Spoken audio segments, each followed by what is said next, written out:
معزز بیان بټول اوري دا کینټینی می ملماین رحمت للعالمین فرمایي قد اقعد فلان الان يضرب دا فلانه سره په قبر کې کینولې شا او وهلې کېږي په چټکونو باندې فرشتي په ولاړې دي گزارونه پې کوي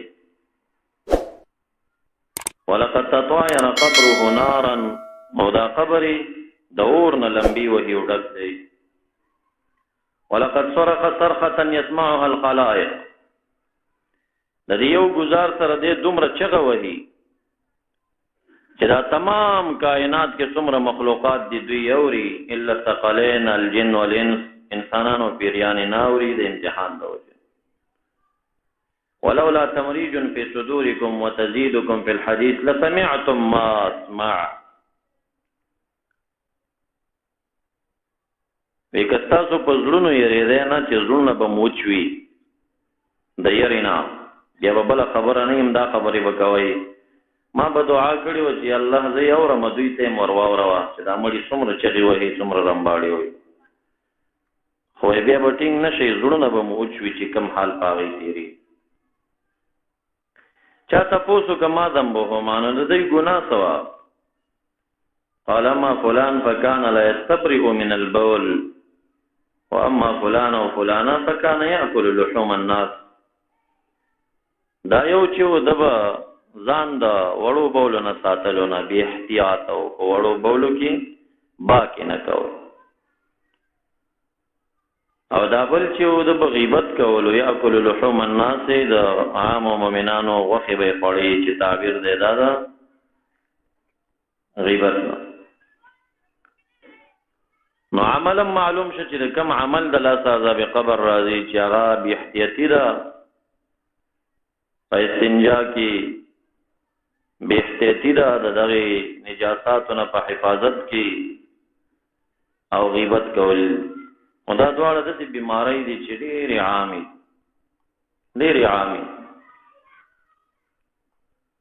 خداوند کریم دې زموږ اصلاح وکړي امین وایي الہ دې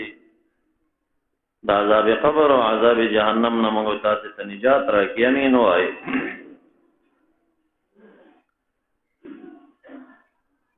دویم نوع د عذاب قبر چې کوم دی تسلیط الحیات والعقارب لړمان او مارانو تسلیط دی چې دا په مسلج مخکې حدیث کې او یار علل په دې دویم روایت کې چې دا صحیح ابن حبان په کتاب الجنائز کې ذکر کړی دی هغه کې نه نوی ماران راځي او د هر مار د پاره به اویا سرونه وي یو مار به اویا سرونه لري جمله نه نوی ماران به په د مسلط لړمان بداسي لړمان په مسلط وی چې نبی اکرم صلی الله علیه وسلم فرمایي صدر توایما چې څومره غټ دي به تشبیه ورکړي د قچر سره چې یو لړم به د قچر عمرې دا دویمه نوع د عذاب د جهنم دا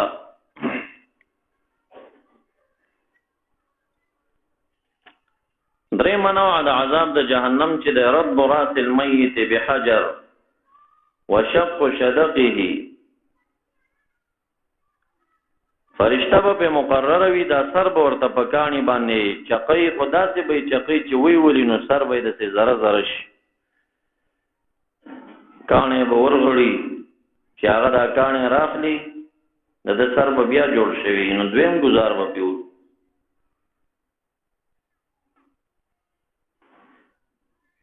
او بل ددا جامي پدې کې به د اوسپنې قنجقونه اچي دا جام په دې غوګه پورې ورته وشلې بیا ورته دا جام غوګه پورې وشلې دې عذابونو کې به مبتلا وي دا طویل حدیث چې نبی کرم صلی الله علیه وسلم په خوب کې کما واقعا لیدلی و هغه کې ذکر دا چا چې جامش لو لیکيږي په کذاب دروغګوی دی او هغه دروغګوی چې د ځان نه خبرې داسې جوړې کړي بیا دنیا کې خوري.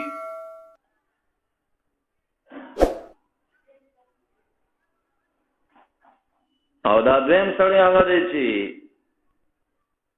د ماخستن مون نه په غفلت سره وده شي او مون نه کوي او یعنی قرآن عظیم شان لستلی وي هغه بیا لولي نه عمل نه کوي.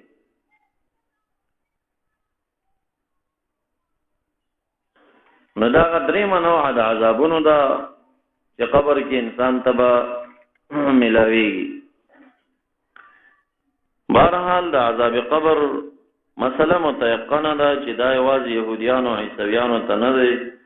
زمونږ د دین خلکو ته هم شته، اهل زیغ ته هم شته دی، او د ګناهونو کمزوري انسان ته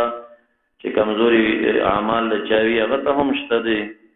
او دا حق دی. روایت د بخاری شریف کې نبی علیہ السلام فرمایي نعم عذاب القبر حق، عذاب قبر ثابت دی. خداوند کریم دې موږ تاسو دا غیناو ساتي. پدې عذاب قبر باندې احوال القبور واحوال اهلها الى النشور حافظ ابو الفرز زين الدين عبد الرحمن ابن احمد ابن رجب الحنبلي البغدادي الدمشقي یو طویل کتاب لیکل دی، یو ډیر طولانی دی که سړی مفصل بیانات ور باندې کوي ممکن 2-3 میاشتو ته ورسي، خو ما دا 2 بیانه مختصرا جنا وکړل. آینده کې بیانونه چون کې میاشت د ربیع الاول شروع ده، زما اراده ده چې مسلسل وار 3 میاشتو پورې د نبی اکرم صلی الله علیه وسلم د پیدایش نه شروع د وفات پورې چې څومره صحنې او سیرتونه زما ذهن کې دي او یا کتابونو کې پیدا کیږي تلاش وکوم. کوشش ودا کوم چې د نبی صلی الله علیه وسلم تمام سیرت او معجزات او غزوات پر روانو وګدو بیانونو کې هغه سره راجم شي. تاسو هم کوشش دا کوئ چې ابتدا نه راشي د نبی صلی الله علیه وسلم دا واقعات په شوق باندې وورئ. درود شریف ولولئ ان شاء الله.